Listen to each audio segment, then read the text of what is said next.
You forgot the first rule of remakes, Jill. Don't fuck with the original.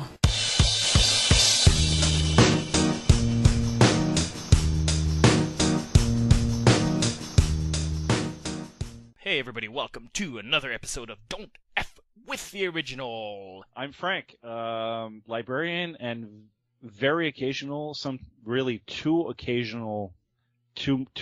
occasional writer, not twice occasional writer. Sorry, anyways, I messed up that joke. I'm not writing enough, I guess is what I'm trying to say. But I'm trying. But I also talk. And I'm Dimitri, editor-in-chief of IndieRomantic.com and movie critic. Now this will be part 2 of our conversation on Planet of the Apes. Dawn of the Planet of the Apes is already out. Neither Frank nor I have seen it yet. But we thought we'd take the opportunity, since this is kind of a slow week, to extend our conversation on the franchise and cover sort of the second-generation movies, by which I mean the Planet of the Apes remake by Tim Burton, which we'll go through pretty fast because, I mean, it's universally hated. How much more can we add to that? But most of all, talk about Rupert Wyatt's Rise of the Planet of the Apes, to which Dawn is a sequel. We can start discussing apes.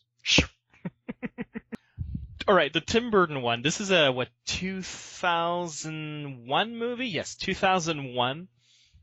Tim Burton tasked with the impossible job of remaking Planet of the Apes. Oh, I'm not going to call it impossible because somebody after him did it.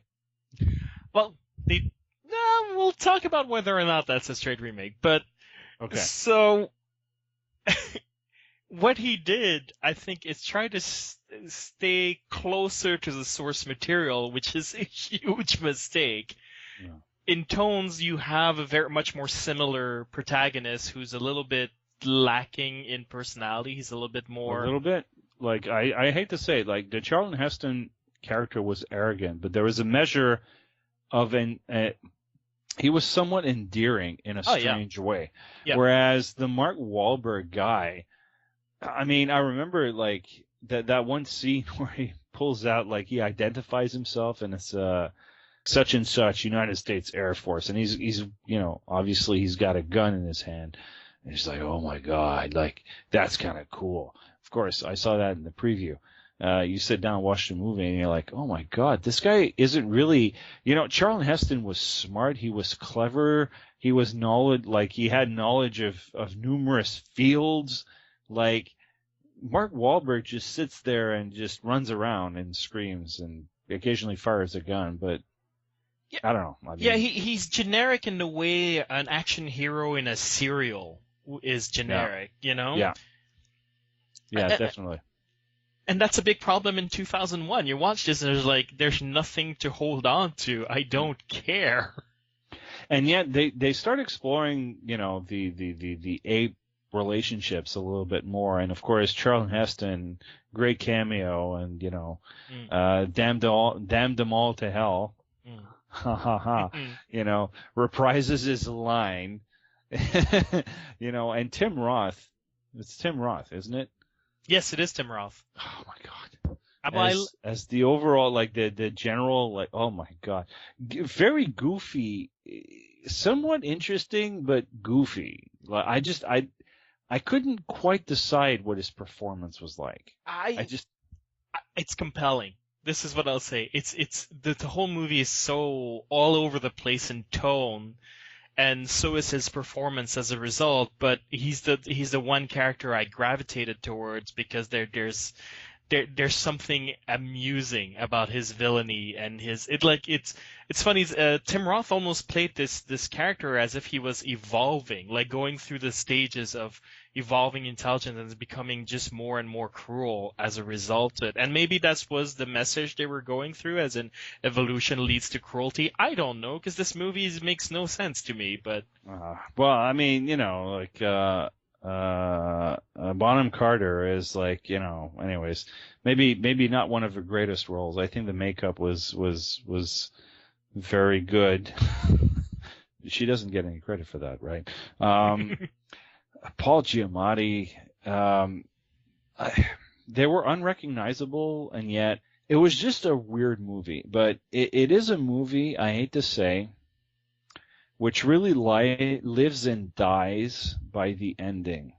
And the ending of that movie was so over the top goofy. I think that was it. That's if it's one of those movies where that I want my money back moment really comes down to the end. It's surprisingly rare. We tend to think, wow, you finish the movie and you think I want my money back, but more often than not, that's because the whole movie is really just horrific. This is not to say that this is a particularly great movie, but I have to say that the ending just really forces you to get up. Terminator 3, another good example as far as I'm concerned. But Planet of the Apes, the Tim Burton remake, just, oh my God, you went there. It's so quintessentially Tim Burton in its character, in its oddness, its weirdness. I don't know what it is about Tim Burton. I think he lost his mind right around that movie. Well, keep in mind that Tim Burton didn't write the movie; he directed it, and he has always said, long before he made this movie, and again long after he made this movie, that he doesn't know, he can't tell a good script from a bad script. He always relies on producers to tell him whether the script is bad or not, because he can't tell.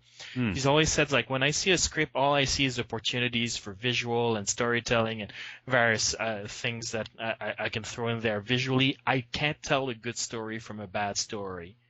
And okay. So that's what's Dimitri, going on. This was not a good script. The God, ending was horrible. It was just, it was, like there are certain, it might have worked in 1968. Even though I look back on the original Planet of the Apes and I think, that ending kicked butt. Mm-hmm. To be certain, the Charlton Heston ending was just, it carried drama, it carried intensity. Whereas this ending, the ending of the 2001 Planet of the Apes remake, was a caricature. It was such a caricature. It was so goofily stupid. For him to land in Washington, D.C., for him to see, the Lincoln Ape Memorial, like, oh my God. Okay, here's the thing about it. I'm going to defend that ending. I'm going to defend that ending not as in, like, it's a good ending. It's not. Either way you look at it, it's not. But I'm going to defend it as in it's not. It might not be as goofy as we all saw it. Because it all depends on... I'm not watching it again. I'm telling you right away, I'm not watching it again. It all depends on whether or not you believe it literally. Like, whether you believe that Mark Wahlberg came back to a version of Earth that is ruled by apes and that had, for some reason, an ape Lincoln. Or... Oh my God. You went there. You went there. And that's how I saw it when I came out of the theaters. Like, when I saw the ending, I was like, oh, it's Gulliver's Travel, where he comes back to Earth. Earth is actually normal, but he's so changed by his experience that he recognizes man as ape the way that Gulliver starts talking to horses and doesn't recognize man as man in the movie. And it's like, it wasn't like mental gymnastics for me to like, oh, that's what it means. Like, I came out of the movie like honestly thinking that that's what they meant, and then I talked to other people and they were like, no, the dude time travel and the ape time travel longer, and that's why the apes took over. I was like, oh, maybe I'm too less literal. I'm maybe too literal, but I very much doubt that they like. I'm just gonna say I'm not dissing your particular interpretation. I think it's actually an interesting one. I think if anything, if that's what they were aiming for, I would say, yeah, okay, but it's very difficult for me to really reconcile anything positive from the experience. I did not instantly get my money back. In any case, certainly the movie, regardless of whether you can defend the ending or if it's an inexcusable mess, the movie itself isn't an inexcusable mess. This thing, killed any chance of Planet of the Apes ever coming back to the screen, like, for a decade. Like, it took 10 years for them to come back with Rise. Well, I mean, in a sense, like again, it's how, you look at the original 1968 movie and it's like it spawned the franchise, and you think, I mean, it's okay. It had a long life, and then it had a reboot, and then it has a second reboot. There's something there that's undoubtedly fascinating. But I will admit that after having endured the Tim Burton mess, when it was announced that it would be a reboot, and then James Franco was attached and this and that, I will confess, I was like, oh my God, are you guys serious? And yet, when the trailers came out, I was very curious, and it took me a long time for me to actually get around to watch the new movie. And when I did, there were occasions where the trailer did not even do justice to the actual movie. The movie impressed me. And maybe, I will confess, maybe it's because I had lowered expectations because of my previous experiences, because of the Tim Burton movies, because of, let's face it, even the really good Planet of the Apes movies from the 70s are still movies from the 70s, This is not to say that movies from the 70s are bad, far from it, but just there was an element for some reason of, I don't know, in the new movie that really, got to me, and I was not disappointed. It was a very interesting movie. It was a very current movie. It was a very modern, very contemporary. I felt it touched on a number of things that, from a parent with Alzheimer's and, a doctor who's desperate for a cure, an individual working for a company, a pharmaceutical company, who's, really interested in the bottom line and has to deal with the board. And, I would have to say that the addition of, I keep thinking John Malkovich, but it's not, it's, Lithgow. John Lithgow. And the motivation behind James Franco researching, and that being the whole idea of okay, we're looking for a cure for Alzheimer's. We're looking for something that's going to stimulate brain growth, and testing it on apes. Such a brilliant departure, such a brilliant concept. And to me, what really drew me, and this is something that was so present in the preview to begin with, was the connection.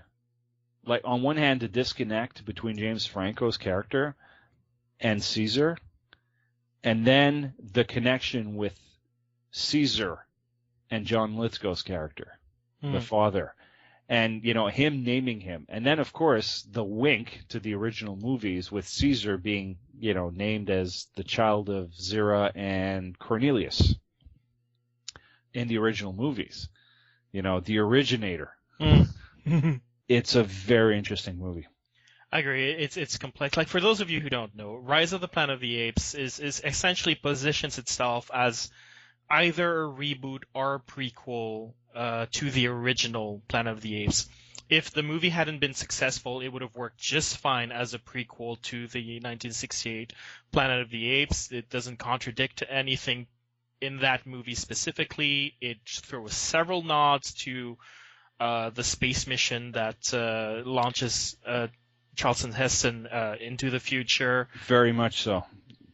So it would have worked just fine as this sort of there's Rise of the Planet of the Apes and then there's Planet of the Apes, nothing else. It would have worked just fine, But it was a huge success because it was good. And what I love about this movie is that it's just full of interesting ideas going around. Like you've mentioned, all of the James Franco stuff and the John Lithgow stuff with the Alzheimer and what's interesting is all you've mentioned is just in the first third of the movie, because then, interestingly, much like man will pass the torch to apes unwillingly, the movie sort of passes the torch from James Franco to Caesar, the ape, and it just sort of follows that progression, whereas Now it's the ape's tale, and humanity is going to be left behind. Yeah. And what really got to me watching this movie is how it's in some ways it's very much an allegory, for, like, it's a Messiah tale is what it comes down to. And I thought those elements were very interesting because, okay, here we have Caesar, who's born out of a mother who was exposed to the treatment. Okay. So he's born as different, as better, as greater, like a chimpanzee that understands, that has human level intelligence. And then he grows up and he has this nice, amazing, interesting, childhood in which he develops. But slowly but surely, he's then, he witnesses, he's sort of like he's forsaken into this, facility. And then he sees the plight of his own people and his understanding and his awareness and, dare I say it, almost like a touch of divinity in that, his genetic structure has been manipulated, has been changed, has been altered. He's different, and he understands things on a level that none of his fellow apes does, but he still has kingship towards them. One does. That was almost a little weird. That was almost a little crazy, but I was still willing. Like, it's one of those rare cases where I was watching this thinking the suspension of disbelief is almost too much, but I'll still go along with it because the movie is so good. And then, you see him and he becomes a leader for his people. And slowly but surely he leads them to freedom.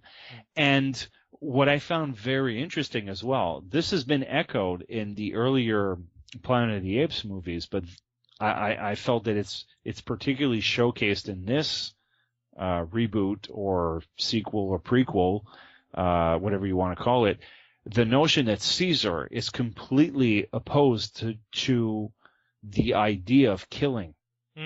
He, in numerous instances, stops or tries to stop fellow apes from killing, which is a very messianic or theological, like, Caesar is really sort of in the movie like very much a Messiah figure, a religious figure, like, and it's very subtle, but it's there. I mean, I'm not sure how subtle it is. I mean, it depends on what you're looking at and what you react to in your agreement and whatnot. But I was watching this movie and I was thinking, wow, it's very interesting.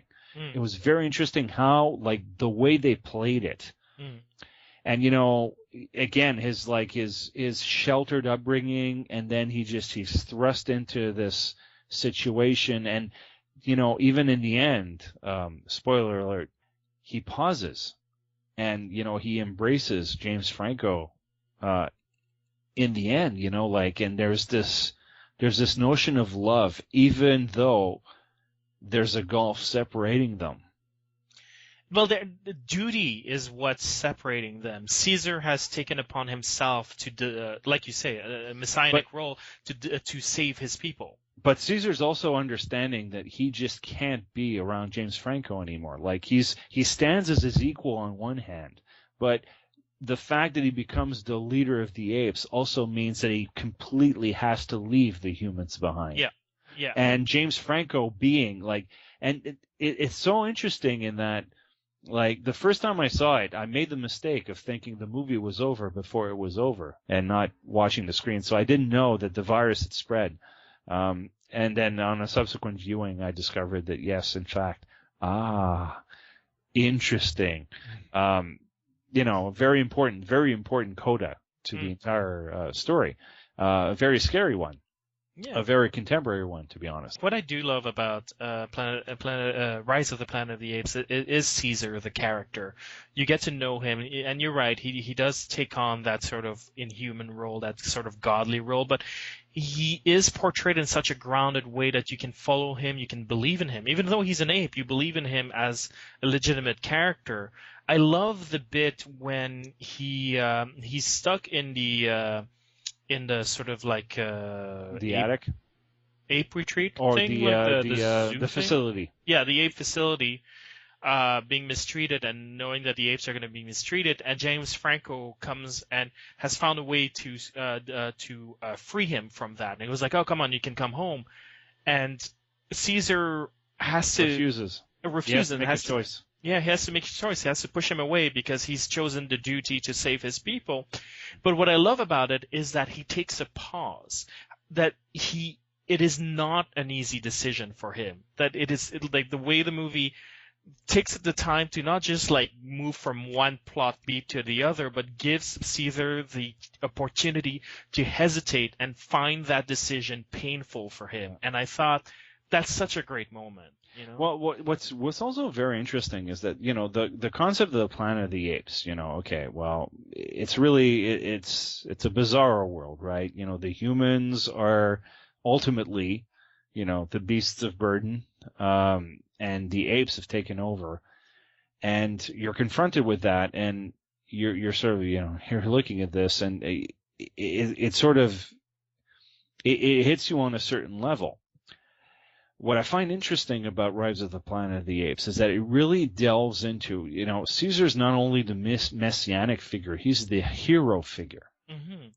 And the thing about the hero figure is that when you look at those, Joseph Campbell beats, the hero's journey, and, which is so fundamental to Western storytelling, human storytelling, really, and to Hollywood specifically, is that here we have this character who is not human, and in some ways stand in opposition of humans going through that journey.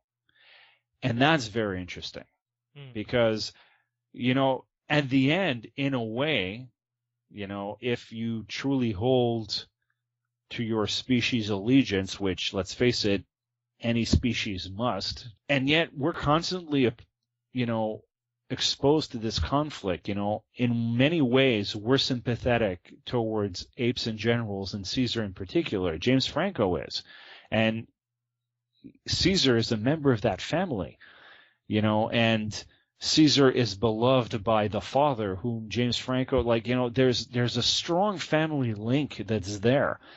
Mm-hmm. I love that scene where, James Franco's father, John Lithgow, is completely confused, and he's walking down the street, and he gets into this car, and the neighbor starts freaking out, and you see Caesar freaking out in the attic, watching the entire, he rushes down to defend a member of his own family, and there's this element of, on one hand, Caesar is part of the family, but he's also from a different species, and this and that. And the hero's journey, the whole path, the whole evolution of him evolving, no pun intended, and sort of coming to understand and coming to terms with who he is and what he can do and what he can bring to his people, which is, in this particular case, breaking into the research facility, getting the gas, coming back and freeing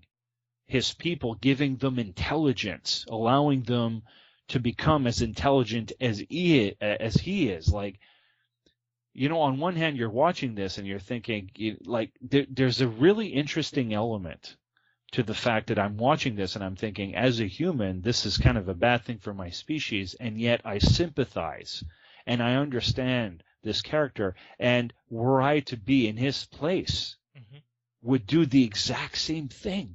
Yeah, we root for him even though he opposes humans. Exactly. There is something very clever and very special about the way the movie is put together and the way the story evolves. And it really, it makes you think. It makes you think about what we do in research facilities. It makes you think about what we do to better ourselves as a species and the cost that it might bring to other species and whatnot. And ultimately, I guess maybe the movie also serves as an allegory to be careful what you meddle with, right? At the end of the day, that's an age-old story, right? Of the humans meddling with things they maybe shouldn't meddle with, and the consequences that occur when, hey, guess what? Which I think is something that is very current, because our species certainly has achieved a level of technological sophistication without seemingly the wisdom to handle that technology. Well, I think it is very much about accepting our limitations and accepting and patience. The patience that evolution is supposed to take millions upon millions of years, and it is accelerated in this story because of impatient people. James Franco is impatient because he needs to save his father, and we can all relate to that, certainly. Yeah, that's interesting. He stands as an interesting character, a character you sympathize with as much as you do with Caesar, and yet there are elements that are so conflicting about it, and it's like, and then there's the struggle and the pressures and the temptation, and it's like, okay, well, this drug's going to be canceled, and like meanwhile this guy's got a father back at home who's losing his mind, and it's okay, I'm going to steal some of this drug, and I'm going to it's so interesting in the way it evolves. Yeah, and then less sympathetic is, of course, James Franco's boss, who's impatient to make money to save his company, though. He's far less sympathetic, but it's this all this idea that we've reached a point in humanity culturally where we want things now, and we no longer have the patience to sacrifice the things we want to get what we want. And in so doing, humanity spells its own doom in Rise of the Planet of the Apes. And I think the reason why we sympathize with Caesar's cause, apart from all of his life experience that are so easy to empathize with, is the fact that humanity sort of spelled its own doom without Caesar's doing, and then Caesar just sort of ends up precipitating it without really meaning to, but becomes sort of the purveyor of civilization, because once man dies because of its own doing, it could He's have been the one guy who remembers everything. Exactly, and he's forming intelligent apes who will be able to pass along civilization. I called him a guy, so I've totally grasped the. I've totally been flummoxed by the movie. Because if he wasn't there, then it would have been the end of all of we've accomplished in terms of civilization. He's gonna be the person, for like a better term, who usher in a new age and will allow our progress not to be lost completely. And I think that's why we end up rooting for him despite everything, because he's the one thing that's going to counter the end of civilization. He's not going to counter the end of humanity, but he's going to counter the end of civilization. Well, it all brings us to what we expect of the next movie. I've seen the trailer for the new movie. Yes. I'm kind of intrigued, to be certain. But I have to say, like, there's a part of me that kind of wonders if lightning can strike twice. Rise of the Planet of the Apes is a very entertaining movie, but again, I think part of it was my lowered expectations. Part of it was the fact that I think it's a really well put together movie, and it's got some really interesting performances. Can the new movie accomplish that? Can the new movie really takes place at a much later period? And I haven't looked at the trailers closely, so I might again be very pleasantly surprised, but I admit that I'm very curious. Well, we have a different director here, which is disappointing, because I love what Rupert Wyatt did with The Rise of the Planet of the Apes.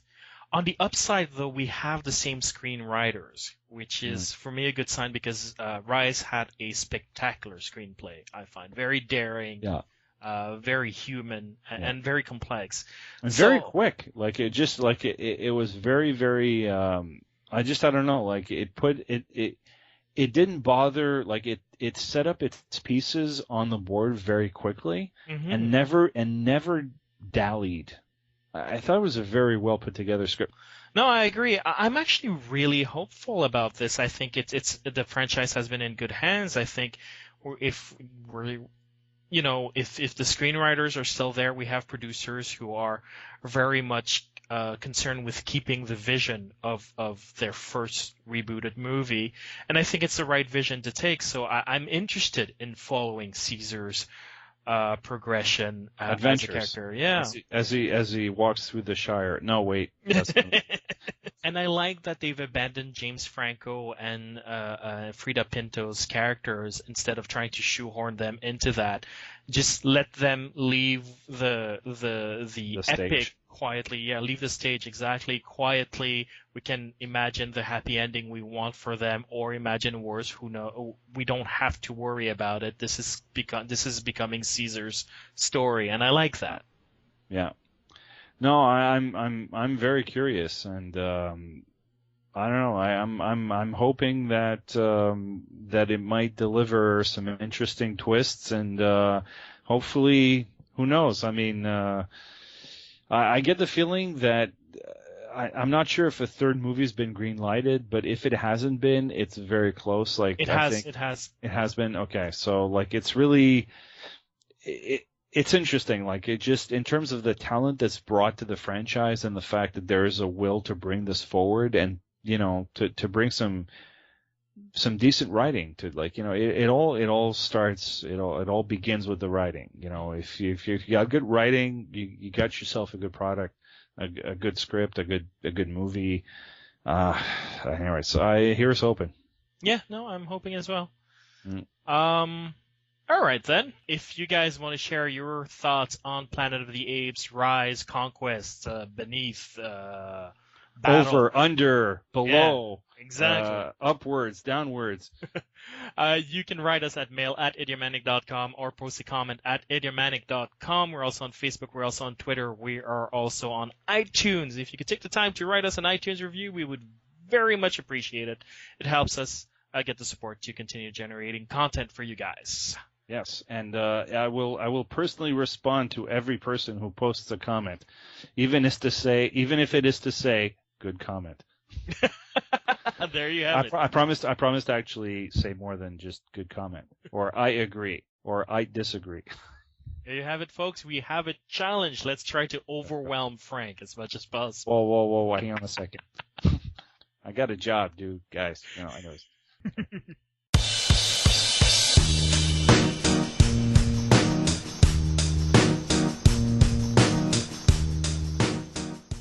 You forgot the first rule of remakes, Jill. Don't fuck with the original.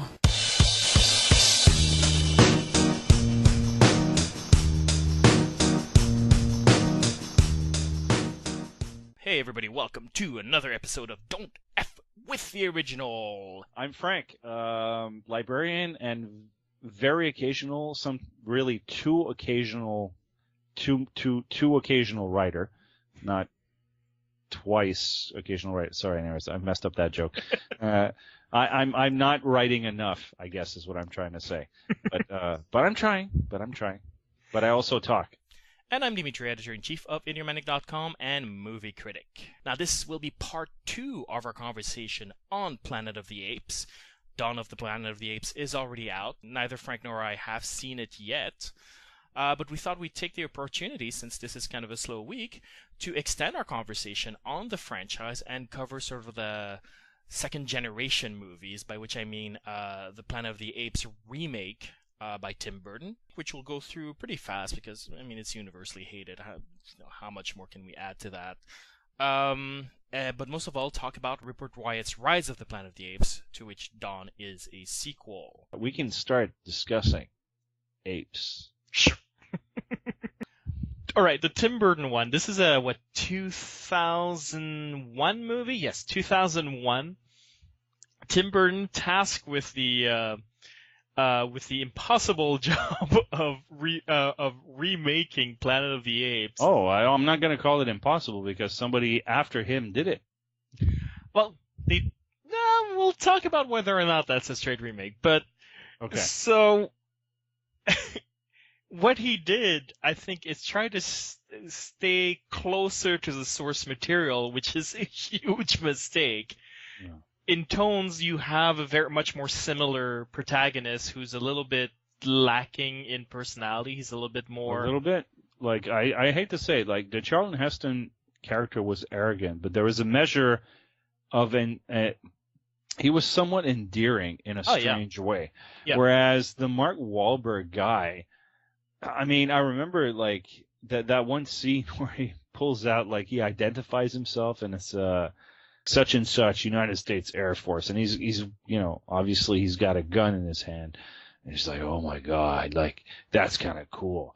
Of course, I saw that in the preview.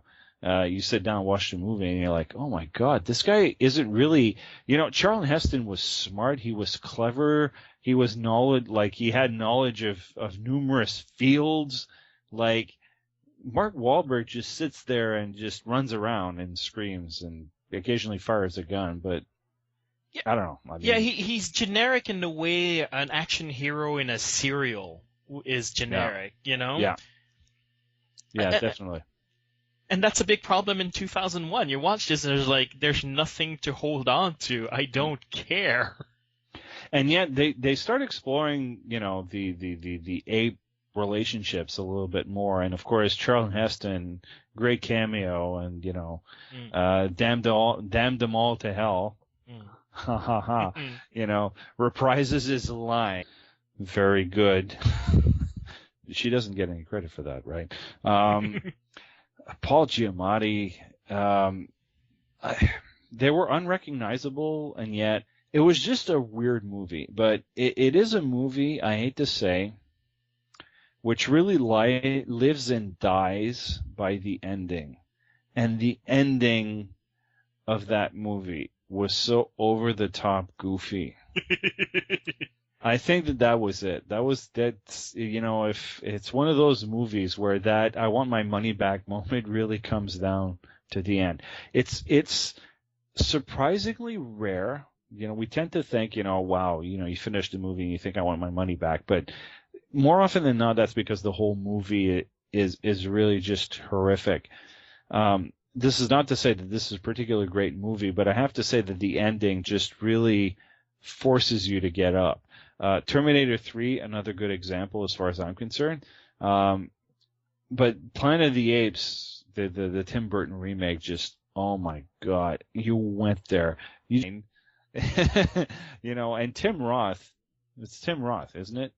Yes, it is Tim Roth. Oh my God. As the overall, like the general, like, oh my God, very goofy, somewhat interesting, but goofy. Like, I couldn't quite decide what his performance was like. It's compelling. This is what I'll say. It's the whole movie is so all over the place in tone, and so is his performance as a result. But he's the one character I gravitated towards because there's something amusing about his villainy and it's funny. Tim Roth almost played this character as if he was evolving, like going through the stages of evolving intelligence and becoming just more and more cruel as a result of it. And maybe that was the message they were going through, as in evolution leads to cruelty. I don't know, because this movie makes no sense to me. But well, I mean, you know, like Bonham Carter is like, you know, anyways, maybe not one of the greatest roles. I think the makeup was